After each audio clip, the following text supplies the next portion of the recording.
Welcome to today's Explainer. We're diving straight into the dusty archives to uncover the true post-war reality of an American revolutionary soldier. Today we expect pristine digital records for everything, but we're going to explore one family's century-long fight for recognition, pieced together entirely from original, fragile, handwritten pension files. So how did a brand new nation actually reward the soldiers who built it? When we picture the Revolutionary War, we usually picture triumphant heroes and a grateful new republic, right? But the contrast between that idealized glory and the harsh realities buried in these very real pension files is, well, it's pretty staggering. What happens decades later when the cheering stops and the physical toll of war is all that's left? Section 1. A Soldier of the Revolution.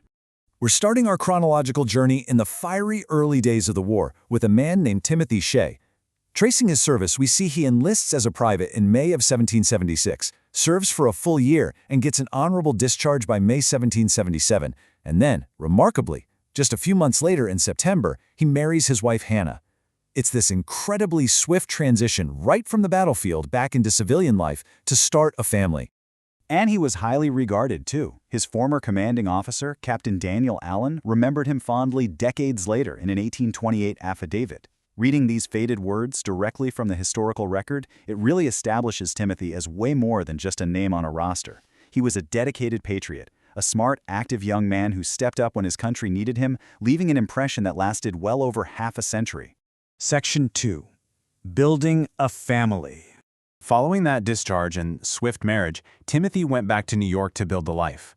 Now what's wild is that the original church records of their marriage had actually burned down, which, as it turns out, was a remarkably common tragedy back then.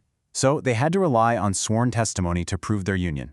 Hannah's brother, Benjamin Fairchild, literally had to officially swear on the record that he was physically present at their 1777 wedding, just to prove to the government that their marriage legally existed. Section 3. Poverty and Blindness. Let's fast forward 50 years to 1828. And this is where that glorious vision of the American veteran hits a devastating reality check. By his 70s, Timothy was definitely not living in comfort. According to Judge Ezra Lockwood's grim assessment, Timothy had been completely blind for 12 long years. On top of that, he was afflicted with a chronically painful condition they called the stone.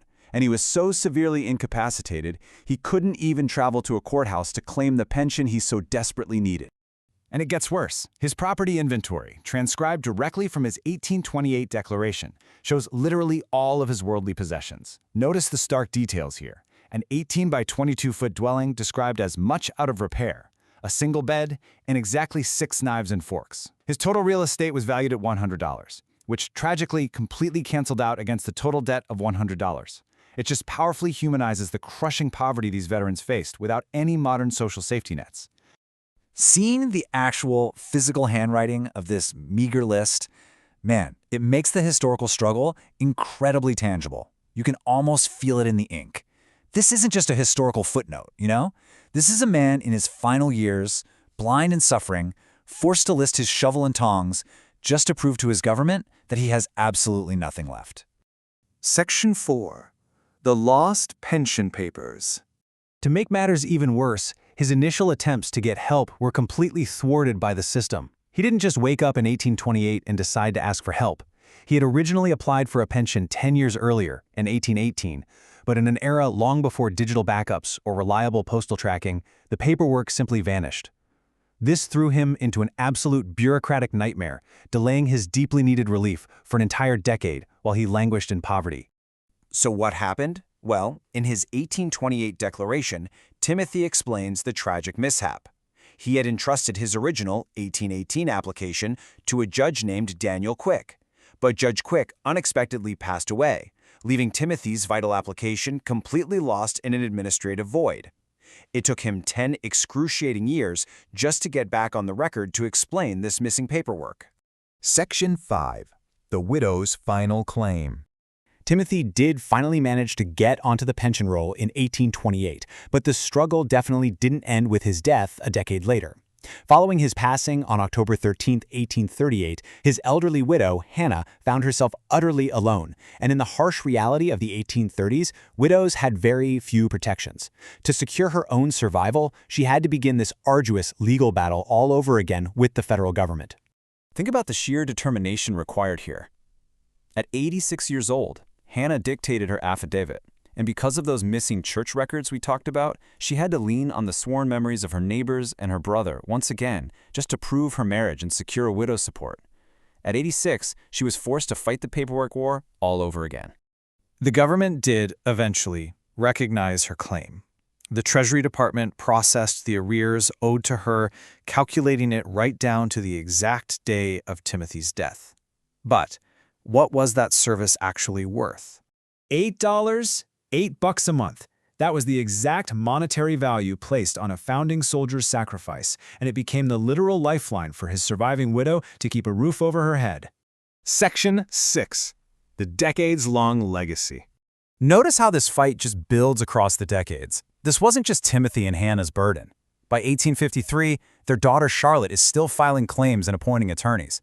The inquiry continues with other heirs in 1854. And incredibly, by 1883, his grandson Solomon is still writing to Washington.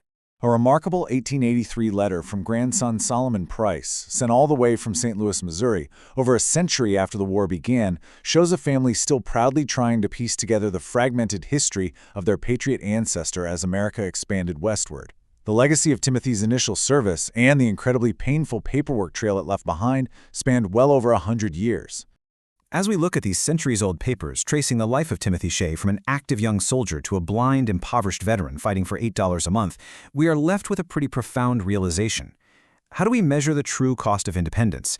When the war ends and the parades are over, how long does a nation's debt to its veterans truly last?